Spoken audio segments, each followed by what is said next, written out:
Time now for sports on 104.7 The Cave. Here's Ned Reynolds. Mike, the intern, Ned Reynolds, back in the studio on a Monday morning. I heard you guys talking a little bit about this yesterday in Ned Talk. The fact that MSU is going to be part of the Missouri Valley Conference just one more year, and then they move off to the USA Conference. Interestingly enough, the final team to be in the Missouri Valley Conference, and then after they leave, there is not a team left in the Missouri area that's part of that conference any longer. Is that right? In a sense. Isn't that kind of weird? Southern Illinois is in there, but they were in there before the Bears. The Northern Iowa joined it after the Bears did, but over and above that, no, they were one of the last ones. No more Missouri bands in that one. Valparaiso joined later, and then Illinois Chicago joined just last year. So, yeah, there have been additions, but this, and I tell you, Mike, it broke after we were on the air, so I never had a chance to talk about it on Thursday or Friday. So it's an unusual situation. It's not one that was unexpected. The way the announcement was handled was totally unexpected. Yeah, I thought that was kind of a fumble a little bit. It's an email. That's all it was an email. That's what I thought. Kind of weird. What the hell is this? I looked at what? And nobody had even breathed a word about it at all. It came as a big surprise. Well, you know about Conference USA. They've been around now for a while. And the officials from the conference and from Missouri State will explain all of it today at 1 o'clock over at the Great Southern Bank Arena. They'll talk about all of the subtleties involved, the more money, and how much it's going to cost to join it, which is $5 million, and so forth and so on. But that'll all be accomplished today at 1 o'clock. And then 1 year from now, and it's not literally the case because it's July 1st is when it happens, but it's virtually 1 year from now. The Bears will be the newest members, and co-newest members, because Delaware is also joining Conference USA, University of Delaware. It'd be interesting to see with the changes in opponents they're going to have on all different sports. It's been a long time that they've been in the Valley. So what do you think is the reason behind this move? No question about it. It's football is the driving force. The officials at Missouri State University decided that, hey, all these conferences coming together, and you've seen them, the Big 12 is now the Big 30 or something like that, the Big 10 conference is the Big 400, and SEC and so forth. Well, that's making it more difficult now in the future to schedule big money games because there just isn't room for these schools to play. Missouri and Nebraska and all those schools, they're filled up. So the big money is not there.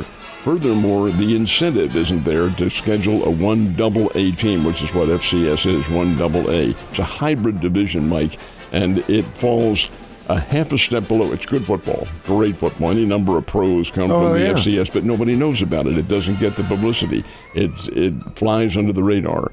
So the officials at Missouri State and Conference USA got together and said, well, you guys are big time. Your FBS Bowl, heck, your top bowl team went to the Fiesta Bowl this year, Liberty. So what do you think about joining us? And the consensus was, yes, let's do it, because making the big money games with the big schools becomes much easier. The big schools aren't reluctant to play somebody within their own division. They're better than they are, but it's still within your own division. You don't lose any power points for beating up on somebody like that. So that is really the key. And there's more money involved. Yes, it is expensive, $5 million to join. But over and above all that, I think in the long run, it'll pay dividends. But keep in mind, Mike, and it's long, long after I'm gone, this is a stepping stone. The Bears want another conference beyond this, and maybe in the next 25 or 30 years that'll happen. Yeah, they're going to have to start playing a lot better than they have been. That's one of the things. You think this move is also going to help with recruiting, too, going down the road? It should, because it's Division I. Yeah. And the athletes look, hey, where are you? Oh, we could play the bowl game here? It could. Unlikely right now, but it could happen. But the fact is that, the athletes look at that. They also look at their chances of being scouted by the NFL. NFL knows where you are. You can play at the smallest level, and those NFL scouts know where you are, and they will come to the games. But when you're a D1 school, it gets a little more attention than the others do. Yeah, for sure. It was Mother's Day weekend, so chances are you didn't get to watch any golf.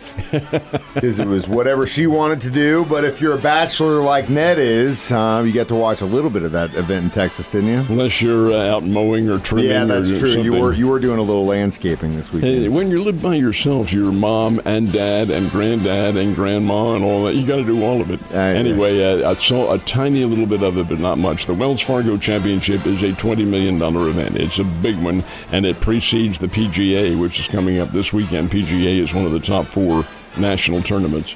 And it's held at Quail Hollow, I should say, in Charlotte, North Carolina. Good course.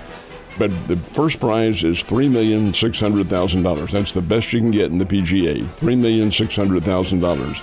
All the big-time pros know this. So who wins it? Rory McIlroy. The best in the world, or one of the best in the world, comes from 2 strokes down, wins it by 5 over Xander Schauffele, and pockets $3,600,000, his second $1 million check within a week. Does that tell you something? He's on a roll right now. Oh, he's a fine player. I mean, and that's what I was going to say. Really, the top 5 golfers in the world right now. It's been some really good competition this last few weeks between these guys. Now, this weekend is the PGA National. That's one of the 4 Grand Slam events, and they play that at Valhalla in Louisville. That'll attract all the big names, including some of the golfers from the LIV Tour. I don't know. I can't see how they can be making more money than this, but they are. Be that as it may, that's the way it shapes up. I've said it for the last several weeks, at least personally. It's a lot more fun to watch the Royals than it is the Cardinals right now. The Royals are just playing good baseball, and that's just really what it comes down to. Cardinals almost got swept by the Brewers, but luckily they pulled that one out yesterday. Though. After trailing 3-0, yeah. I thought this is all over because they can't hit, but.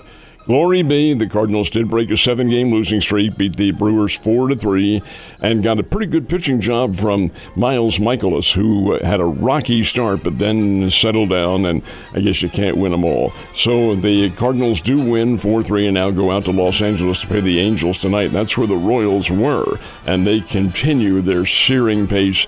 Beat the Angels yesterday 4-2. Seth Lugo, who's a 34-year-old, much-traveled veteran, another amazing effort. Went 8 innings, struck out 12. My goodness sake, this is a rebirth. And the Royals continue to tear things apart. They go up and play the Seattle Mariners tonight in the state of Washington. Springfield Cardinals did lose 11-5 to the Northwest Arkansas Naturals. Can't win them all. Springbirds are a very good team. And the baseball Bears. The baseball Bears desperately needed a win, and they got one yesterday, 12-0 over Belmont in Nashville. And with that win, the Bears clinched a berth in the postseason. It was rocky there for a while, but they're in as the last team, probably the last seed. Not necessarily. They could go up to 7, but they certainly will be in it, and that is the key. So a big win for the Bears, 12-0, and the baseball scene continues on today. Let's talk about the NBA, who's winning in basketball. Well, you had the Indiana Pacers yesterday over the New York Knicks, 121-89. Wow. That's a thrashing. Hey, the Knicks are a good team, so is Indiana. The real big one, the defending NBA champion Denver Nuggets, who went into Minneapolis down 2-0, have won both games on the foreign court. Won last night, 115-107. You don't want to fool around with the champs. Now the series goes back to Denver. I think it's tomorrow night is when they play again. And the winner of that one will seize a 3-2 lead. Hey, the Denver Nuggets, that big Jokic kid is, oh my goodness sake. He's MVP, man. He is. He's, for the 3rd time in his career, the MVP. He does whatever he wants. He got into a wrestling match with Rudy Gobert for a rebound, and Gobert is huge. He's 7'1", somewhere around there. He's from France.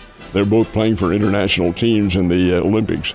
But they got into a wrestling match for the ball, and Jokic took it away from him. And Gobert is huge, and so is Jokic. I mean, this was a heavyweight championship wrestling match. He just grabbed the ball. They're both tugging for it, and then with one swoop, took it away, threw the guy off. I said, he didn't want to screw with this guy. Just like in boxing, my friend, what does it come down to? Reach. That's why exactly he was able to pull that ball away. And, yeah, sometimes it don't matter about size. What about hockey?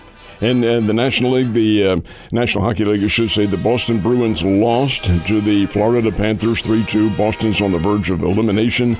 And the Vancouver Canucks knocked off the Edmonton Oilers 4-3. That series very much in doubt now for Edmonton. Vancouver, a big winner.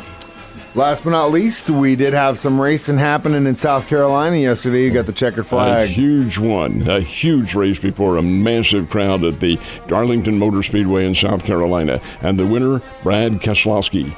Big win because that's his first in 3 years, 110 winless races. I hadn't heard his name in a minute. He's always in contention. Yeah, he always is up there. Won, and he did win this one, crossed the finish line, got the checkered flag, and he was euphoric when this happened. Up on top of his car. There's also a bit of a fight afterwards between two contenders who had knocked out each other. But over and above that, Keselowski gets the win, and that's a big deal.